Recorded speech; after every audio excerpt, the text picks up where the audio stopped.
New ইয়র্কের Jackson থেকে আপনাদের স্বাগত জানাচ্ছি। আমি খালেদ মহিউদ্দিন। নির্বাচন প্রশ্নে এক ধরনের সমঝোতার আলামত দেখা যাচ্ছে সব মহলেই, তবে লন্ডন বৈঠকের পর থেকে এখন পর্যন্ত নানা বিষয়ে যে একটু দূরত্ব থাকছে কিনা নাকি সবই ঠিক হয়ে গেছে, এ নিয়ে বিভিন্ন রকম দোলাচল রয়েছে। জুলাই ঘোষণাপত্র, জুলাই সনদ, সবটা মিলিয়ে জাতীয় ঐক্যমত্য কিভাবে হতে পারে তা নিয়ে তথ্য তালাশ করছেন সবাই। এসব নিয়ে কথা বলার জন্য আজ আমাদের সঙ্গে রয়েছেন দ্য ফাইন্যান্সিয়াল পোস্টের প্রধান সম্পাদক জনাব এম এ আজিজ। জনাব এম এ আজিজ, আপনাকে আমাদের অনুষ্ঠানে স্বাগত জানাই। আপনি আমাদের সময় দিয়েছেন, সেজন্য আমাদের ধন্যবাদ জানবেন, কৃতজ্ঞতা জানবেন। এবং আরও রয়েছেন প্রধান উপদেষ্টার উপপ্রেস সচিব জনাব আজাদ মজুমদার। জনাব আজাদ মজুমদার, আপনি আপনার ব্যস্ততার মধ্যে আমাদের সময় দিয়েছেন, সেজন্য আমাদের শুভেচ্ছা এবং কৃতজ্ঞতা জানবেন। আমি আসলে প্রথমেই জনাব এম এ আজিজ আপনার কাছে যেতে চাই। আজিজ ভাই, লন্ডন বৈঠকের কথা যেহেতু শুরুতে বললাম, সেই জায়গায় একটু ফিরে আসি অন্য প্রশ্নে যাওয়ার আগে। সেই লন্ডন বৈঠকের পরে আমরা জেনেছি যে জনাব তারেক রহমান প্রধান উপদেষ্টা ডক্টর ইউনূসকে বলেছেন বিএনপি ক্ষমতায় গেলে ডক্টর ইউনূসকে তারা কাজে লাগাতে চান। ডক্টর ইউনূসকে বিএনপি কিভাবে কাজে লাগাতে পারে? মানে একটা তো আছে যে বাজারে গুজব আছে যে বিএনপির সাথে ডক্টর ইউনূসের এক ধরনের সমঝোতা হয়েছে যে বিএনপি ক্ষমতায় আসলে ডক্টর ইউনূসকে প্রেসিডেন্ট করা হবে।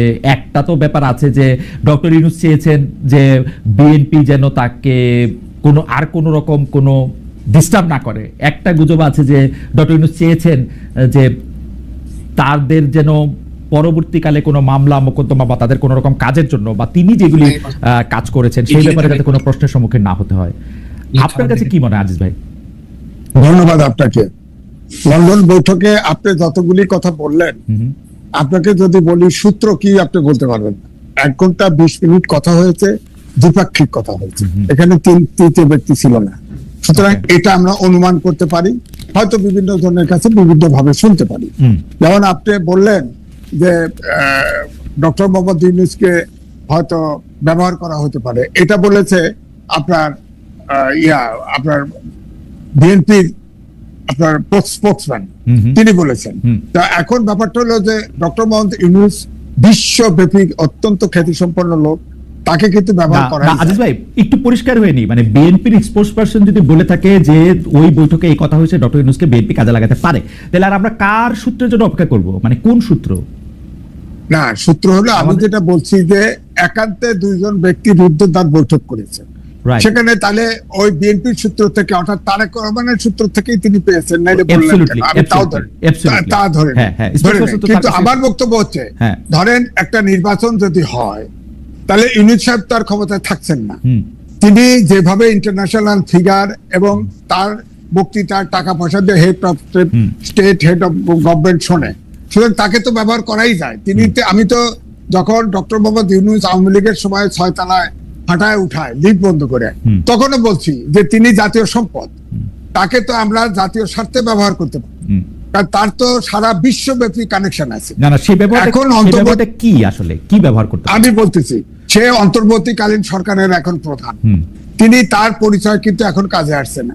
কারণ অন্তর্বর্তীকালীন সরকার যে সবাই দেখা হলে বলে সাহায্য করব, যে সাহায্য চান, কিন্তু কেউ সাহায্য করে না, কারণ প্রত্যেকের পুঁজির কিন্তু নিরাপত্তা চায়। অন্তর্বর্তীকালীন সরকারের কাছে সেই নিরাপত্তা কোনো দেশই আস্থা রাখতে পারে না। এই জন্য তিনি কিন্তু কোনো কিছু জেনারেট করতে পারছেন না, কোনো বিনিয়োগ নাই, কোনো ব্যবসা নাই।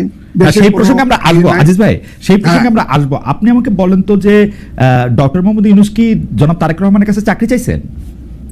না, আমার তো মনে হয় না।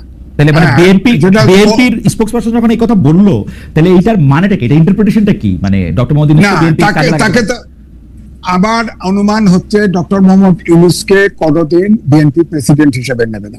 ওকে, কারণ তিনি ডক্টর মোহাম্মদ ইউনূস তিনি এমনই প্রকৃতির মানুষ, আমার ধারণা হয়েছে তাকে নিলেই এই সরকারকে সে যা মনে চায় তাই করতে থাকবে, সে কারো কথা শোনে না। মাহমুদুর রহমান মান্না তার প্রিয় ছাত্র ছিল, সে বলেছে, ডাইরেক্টলি বলেছে, একটা টেলিভিশনে আমার সামনে বলেছে, উনি বক্তৃতা করেন, উনি বক্তৃতা শোনেন, প্রশ্ন করলে মৃদু হাসেন, কোনো উত্তর দেয় না, সবাইকে ডেকে নেয়। বিএনপি তাহলে মোটামুটি ভাবে একজন আজ্ঞাবহ প্রেসিডেন্টই চায়, মানে ডক্টর মোহাম্মদ ইউনূস যেহেতু তার কথা শুনবেন না। না, আজ্ঞাবহ বলছে না, কারণ বিএনপি তো তার 31 দফা সংস্কারে তো বিএনপি প্রেসিডেন্ট এবং প্রধানমন্ত্রীর মধ্যে ক্ষমতার ভারসাম্য চেয়েছে, হয়তো চাইবে, কিন্তু ডক্টর মোহাম্মদ ইউনূসের সাথে যদি আপনার প্রেসিডেন্ট তাকে বানাতে চায়, সে প্রধান শর্ত দিবে যে সরকার আমি প্রেসিডেন্ট ভেঙে দেওয়ার ক্ষমতা, এই ক্ষমতা দিতে হবে। সুতরাং এটা তো তাকে অ্যালাউ করা যাবে না। তাহলে আমরা বিএনপি স্পোকসপারসনের কাছ থেকে যে শুনলাম যে ডক্টর মোহাম্মদ ইউনূসকে আমরা কাজে লাগাতে পারি, তাহলে সেটা কি কাজ? না, তিনি সারা বিশ্বে ধরেন ওয়েলফেয়ার, বাংলাদেশের ওয়েলফেয়ারের জন্য তাকে ব্যবহার করতে পারে।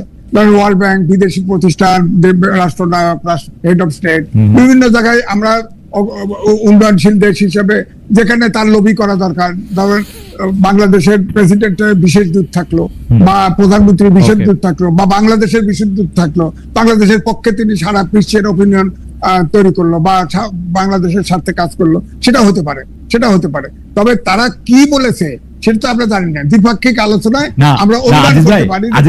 আজিজ ভাই, আমি আসলে আপনার করকমলে আসছিলাম হচ্ছে এই কারণে, অনেক আগে থেকেই আর কি, গত 15 বছরে শেখ হাসিনা যখন তার এই, আমি কি বলবো, একটা স্বৈরাচারী শাসন ব্যবস্থা কায়েম করছিলেন প্রত্যেকটা জায়গায়, যখন মানে রাষ্ট্রীয় প্রতিষ্ঠানগুলির তিনি যখন ধ্বংস করতেছিলেন, আপনি কিন্তু একটা খুবই উজ্জ্বল এবং জোরালো বুলন্দ আওয়াজ আমাদের জন্য। আমি যেই কারণে জিনিসটা বুঝতে চাইতেছি সেইটা হইলো যে বিএনপি আইসা যখন, বিএনপির স্পোকসপারসন যখন ডক্টর ইউনূসকে কাজে লাগাতে পারে বলে এরকম একটা বলে, এবং আমরা যখন দেখি হঠাৎ করে বিএনপি এবং ডক্টর মোহাম্মদ ইউনূসের মধ্যে একটা খুব ভালো সম্পর্ক হয়ে গেছে, সেই সম্পর্কটার জের ধইরা আবার অনেক ধরনের প্রতিক্রিয়া হচ্ছে, সেগুলো আমরা পরে আসবো। তখন এই বার্তাটা আসলে কি বার্তা ইউনূসকে কাজে লাগানো যেতে পারে? Either way doctor Mohammad Yunus Tarique Rahman সাহেবের সাথে দেখা করে বলছেন যে আমি আপনার বিশেষ দূত হইতে চাই, আপনি যখন ক্ষমতায় আসবেন আপনার আম্মাকে আমার সালাম দিবেন। অথবা হইতে পারে যে তারেক রহমান সাহেব ইউনূস সাহেবকে বলছেন যে প্রফেসর সাহেব আপনি ঠাইকা যান আমরা যখন আসবো। এইদার ওয়ে বিএনপির মেসেজটা তো তাই না, নাকি আসলে কি আপনি না সেটা আমরা জানি না তো কি মেসেজ। তবে আমি এইটা বলতে পারি, আমি কিন্তু ডক্টর মোহাম্মদ ইউনূসের পক্ষে টকশো করেছি, আমি লিখেছি, কালবেলাতে ছাপা হয়েছে, আমি অনেক রিকোয়েস্ট করে ছেপেছি। আমার একটাই বক্তব্য হচ্ছে ডক্টর মোহাম্মদ ইউনূস আমাদের জাতীয় সম্পদ, সুতরাং তাকে ব্যবহার করা যায়, সে দেশের সাথে কাজ করতে পারে। আমি এটাই বুঝাইতে চাইছি যে শেখ হাসিনা তাকে রাষ্ট্রের জন্য ব্যবহার করলো না, এবং ব্যবহার মানে কি, এটা তো খুবই দুর্ব্যবহার করলো। লিফট বন্ধ করে ছয়তলা উঠালো। আমি তখনই আমি লিখেছি, তখনও তার পক্ষে আমি স্ট্যান্ড নিয়েছি। কিন্তু এখন যেটা দেখতে পাচ্ছি, আমার কাছে মনে হয়েছে খুব নরম স্বৈরাচার। তিনি নিজের ক্ষমতার বাইরে কিচ্ছু করতে রাজি না, আমার কাছে এটাই মনে হচ্ছে। ডক্টর মোহাম্মদ ইউনূস হচ্ছে নরম স্বৈরাচার। এই প্রসঙ্গে আমরা নিশ্চয়ই পরে আবার আসবো, কিন্তু আমি জনাব আজাদ মজুমদারের কাছে একটু আসতে চাই। জনাব আজাদ মজুমদার, আমরা একটু মৌলিক প্রশ্ন দিয়ে একটু শুরু করি, যে সেটা হচ্ছে যে প্রধান উপদেষ্টার প্রেস সেকশনের কাজ কি? প্রধান উপদেষ্টার প্রেস সেকশনের কাজ, প্রধান উপদেষ্টার যত বার্তা, প্রধান উপদেষ্টা যে সরকারকে প্রধান উপদেষ্টার কার্যালয়ের প্রেস সেকশনের কাজটা একটু যদি বলেন আপনি। না, আমি আপনার ডেফিনিশনে একটু ভুল আছে। আমরা প্রধান উপদেষ্টার প্রেস সচিব, প্রধান উপদেষ্টার কার্যালয়ের প্রেস সচিব না। ওকে, প্রধান উপদেষ্টার প্রেস সচিব, রাইট, ওকে, জি, প্রেস সেকশনের কাজ করেছি। জি, এটা কাজ কি? প্রধান উপদেষ্টার কাজ বা প্রধান উপদেষ্টা যে সরকারকে নেতৃত্ব দেন, সেই সরকারের কাজ মানুষের সামনে তুলে ধরা, এটাই আমি মনে করি মোটা দাগে প্রেসিং এর কাজ। সেটা কি শুধু প্রধান উপদেষ্টা, না প্রধান উপদেষ্টার যে উপদেষ্টা পরিষদ আছেন তাদের সকলের বা সরকারের অন্যান্য অংশেরও, নাকি প্রধান উপদেষ্টা যে প্রধান উপদেষ্টা যেহেতু আপনার এই উপদেষ্টা পরিষদকে নেতৃত্ব দেন, তাহলে প্রধান উপদেষ্টার সাথে যেহেতু সরাসরি উপদেষ্টা পরিষদ সম্পর্কিত, আমরা মনে করি যে প্রধান উপদেষ্টার প্রেস উইং, প্রধান উপদেষ্টা যদি এরকম একটা আকাঙ্ক্ষা ব্যক্ত করেন, তাহলে অন্যান্য উপদেষ্টাদের কার্যক্রম জনগণের মাঝে তুলে ধরতে পারে। এটার মধ্যে আমরা অন্যরকম কিছু দেখি না। তো স্পষ্টত এটার মধ্যে একটা পিক এন্ড চুজ আছে, কারণ হচ্ছে যে সকল উপদেষ্টার ব্যাপারে, সকল উপদেষ্টার সকল কার্যক্রমের ব্যাপারে তো নিশ্চয়ই প্রেস উইং তাদের বক্তব্য সামনে আনা বা তারা কি করছেন সেটা সামনে আনা, সে ব্যাপারে তো আর কাজ করে না, তাই না? না, আমার মনে হয় আপনি আবারও ভুল করছেন। এখানে পিক এন্ড চুজের কোনো ব্যাপার নেই। এখানে অনেক সময় উপদেষ্টারাও আমাদেরকে অনুরোধ করেন, কারণ আপনার প্রধান উপদেষ্টার প্রেস উইং সাধারণত তাদের আউটরিচটা একটু বেশি, এটা খুব স্বাভাবিক জিনিস, কারণ প্রধান উপদেষ্টার কার্যালয়ে বা প্রধান উপদেষ্টা কি কাজ করেন সেটা নিয়ে সাংবাদিকরা একটু বেশি কৌতূহলী। আমরা আমাদের একটা হোয়াটসঅ্যাপ গ্রুপ আছে, সেখানে প্রায় 800 সাংবাদিক সংযুক্ত আছেন। তো খুব স্বাভাবিক কারণে উপদেষ্টারা অনেক কাজ করেন। আমাদের সরকারের যেহেতু জনবল কম, বা আমাদের সরকারের আমাদের এর আগে অন্যান্য রাজনৈতিক সরকারের ক্ষেত্রে যেটা দেখা গেছে যে আমি একটু শেষ করি প্লিজ। রাজনৈতিক সরকারে যখন আপনার তাদের রাজনৈতিক কর্মীরাই বা তাদের সংসদ সদস্যরা থাকে, তাদের অনেক ধরনের উইং থাকে বা যারা সরকারের কথাগুলো বলে। আমাদের এই সরকারটা অল্প কিছু উপদেষ্টা নিয়ে পরিচালিত হচ্ছে। খুব স্বাভাবিক কারণে আমাদের সরকারের অনেকগুলো ভালো কাজ উপদেষ্টারা মনে করেন তারা করছেন, কিন্তু মানুষ জানতে পারছেন না। সেসব ক্ষেত্রে তারা আমাদেরকে অনুরোধ করেন তাদের কাজগুলো যদি আমরা মানুষের কাছে তুলে ধরি বা সাংবাদিকদের কাছে তুলে ধরি, তাহলে মানুষ আরো বেশি করে জানতে পারবে এবং তাদের অনুরোধের প্রেক্ষিতে আমরা অনেক সময় এটা পরিষ্কার। ধরো মজুমদার, এটা পরিষ্কার। আমি আপনাকে মানে আমি পিক এন্ড চুজটা কি বলেছি সেটা আবার বলি। আপনাদের উপদেষ্টা পরিষদে 22 জন, মানে আমি এখন আপনাদের ওয়েবসাইট খুলে বসে আছি, 22 জন উপদেষ্টা রয়েছেন। 3 জন উপদেষ্টার পদমর্যাদায় বিশেষ সহকারী রয়েছেন, 6 জন বিশেষ সহকারী রয়েছেন প্রতিমন্ত্রী মর্যাদায় এবং 1 জন বিশেষ সহকারী রয়েছেন সিনিয়র সচিব পদমর্যাদায়। এই যে 22 যোগ 3 যোগ 25 যোগ 6 31 আর 32, এদের কোন কাজটা হাইলাইট করা হবে সেইটা তো আপনারা একটা চয়েস তো করেন, তাই না? সবার কাজ তো সবসময় করতে পারেন না, যত অনুরোধই করি, যত অনুরোধই যে করি। ওনাদের কাজটা তো ওনারাই আমাদেরকে জানান যে তাদের কাজটা আমরা জানাই। ধরেন 20 জন উপদেষ্টা আপনাদেরকে জানালেন, আপনারা কোন উপদেষ্টাটা নেন সেটা তো আপনাদের চয়েসের ব্যাপার, তাই তো? না, আমরা চেষ্টা করবো 20 জন উপদেষ্টাটাই নিতে। আমরা 20 জন উপদেষ্টা যদি আমাদেরকে অনুরোধ জানান, তাহলে অবশ্যই আমরা 20 জন উপদেষ্টাটাই পর্যায়ক্রমে। এর মধ্যে কি কোনো গ্রেডিং করেন, আগে পরে করেন, যে এটা আগে করবেন? যেমন আসিফ নজরুল একজন বড় উপদেষ্টা, তারটা আগে করব, সালাউদ্দিন সাহেব একটা বড় উপদেষ্টা, তারটা আগে করব, আসিফ মোহাম্মদ এরকম আমরা কাজটাকে গ্রেডিং করি, যে কাজটা বেশি জনগণের সাথে সরাসরি সম্পৃক্ত, আমরা যেই তথ্যটা জনগণের জরুরি ভিত্তিতে জানা দরকার আমরা মনে করি সেটা আগে দেওয়া দরকার, আমরা সেটা দেওয়ার চেষ্টা করি। এখানে ব্যক্তি কোনো মুখ্য নয়, কাজটাই হলো মুখ্য। কাজটা মুখ্য। সেই কাজটা কোনটা মুখ্য সেটা আপনারা কিভাবে বোঝেন? ধরেন আমি উপদেষ্টা হলে তো আমি সারাক্ষণ আজাদ, আমার ছোট ভাইয়ের মতো আজাদের কাছে অনুরোধ করতে থাকতাম যে আমারটা সামনে আনেন। আপনারা এটা কিভাবে ঠিক করেন সেটা আমি জানতে চাইতেছি। এটা আমরা আমাদের জাজমেন্ট, আপনাদের জাজমেন্ট, আমাদেরও তো একটা জাজমেন্ট আছে, এটা মুখ্য।